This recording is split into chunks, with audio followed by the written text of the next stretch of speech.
우리 친구들 안녕하세요. 잘 지냈죠? 야, 큐티 클래스 통해서라도 이렇게 서로 대화를 할 수 있어서 너무 좋은 것 같아. 사실 주일날 얼굴도 못 보는데 참 많이 답답하더라고. 우리 친구들 이제 방학 한참 보내고 있을 텐데 멋진, 그래서 후회 없는 그런 방학 생활이 됐으면 좋겠습니다. 그러기 위해서는 사실 말씀 위에 나의 삶을, 나의 하루를 세워가고 시작하는 게 너무너무나 중요하다고 생각합니다. 그렇게 해서 후회 없는 그런 방학 생활 우리 친구들 보냈으면 좋겠습니다. 자, 그런 의미에서 우리 출발해 봅니다.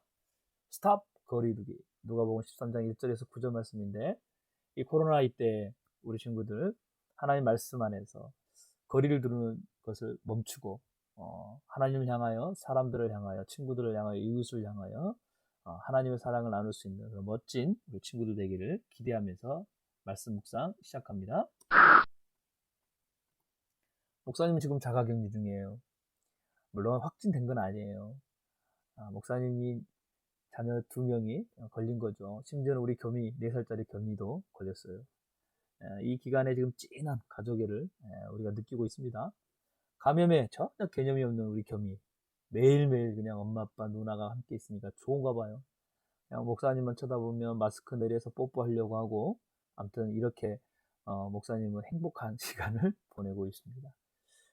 우리 은희는 가끔 보면은 룸 서비스 받는 것 같아. 격리된 자기 방에서. 너무나 좋아하는 것 같아. 아무튼. 그런데 요즘은 이렇게 증상이 경미하고 코로나 확진에 대한 인식이 많이 달려졌지만 초기에는 그렇지 않았던 적이 있었거든요. 작년 초에 코로나 확진자리가 우리가 제주도가 한 자리, 지금은 뭐 900명이 넘잖아요. 교회에서 집단 감염이 일어난 적이 있었어요. 그러면서 막 급증하기 시작했죠. 그때 당시 사람들은요, 지금처럼 생각하지 않았어요. 교회를 질타하고 그 사람들에 대한 사람들의 예배 모임을 이렇게 막 멸시했습니다. 사실 목사님도 속으로는 왜 하필이면 이때 모여서 그렇게 시끄럽게 만들었을까, 막 이런 생각도 했죠. 저는 사람들은 다른 사람들이 어떤 일을 겪거나 경험하면 원인을 찾고 문제를 일으킨 사람들에서 말하기를 참 좋아하는 것 같아요. 그러면서 판단하죠. 그 사람들의 행동이 뭘 잘못했을까? 이렇게. 근데 정말 잘못한 것은 그 사람들일까? 아니죠. 그 사람들을 판단하는 사람이지 않을까. 오늘 묵상하면서 목사님이 그렇게 많이 생각되더라고요. 당시 유대 사람도 그랬던 것 같아요. 빌라도라는 이스라엘 총독이 갈릴리 사람들을 좀 학살한 적이 있었던 것 같아요.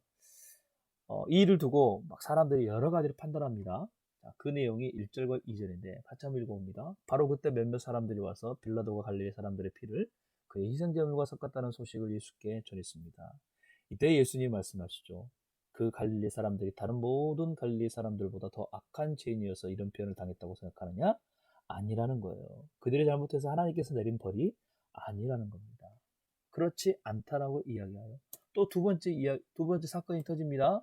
그게 어떤 사건이냐면 사람들이요, 실로암 탑이 무너져서 18명이 죽습니다.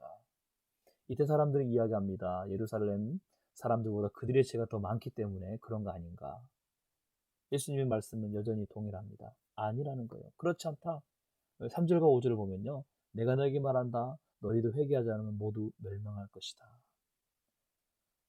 여러분은 어떤 불행한 사건, 사고를 보았고 들었습니까? 그때마다 그 사람들의 잘못이 무엇인가 판단하지 않고 있는지. 판단보다는 오히려 예수님 말씀은 네 자신에게 일어나지 않는 것에 대해서 먼저 감사하라는 거예요. 다시 말해서 내가 그 사람보다 잘나서 죄가 없어서 운이 좋아서가 아니라 하나님의 은혜임을 먼저 깨달아야 한다는 것입니다.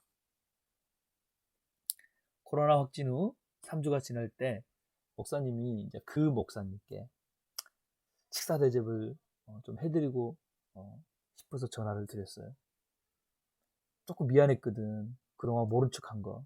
그래서 국밥 한 그릇인데 사실 그 사람이 너무너무 좋아하시는 거예요. 심지어는 눈가가 촉촉해지더라고요. 사람들이 다 자기를 피했다는 거예요. 뭐 근처 오지도 않고 막 거리 두기를 너무 철저히 하다는 거죠. 그래서 수고했다고 이렇게 밥 먹자고 전화해 준 사람이 목사님이 처음이라 하면서 너무너무 좋아하시는 거예요.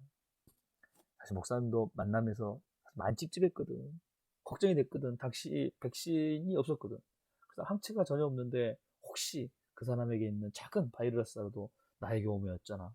하지만 기도하는데 이런 생각이 든 거야. 만일 내가 걸렸다면, 다시 말해서 예수님이라면 이때 어떻게 하셨을까? 그래서 목사님도 용기 내서 그 사람에게 전화했고 만나서 밥을 먹은 거지. 근데 결과적으로 이것이 예수님의 마음이고 어려운 일을 당한 사람을 참 위로하는 것이구나라는 생각에 너무너무 목사님 자신이 참 대견스럽고 뿌듯했던 점, 그리고 결국엔 하나님을 기쁘시게 하는 행동이구나 라는 그런 생각을 했던 시간이었습니다.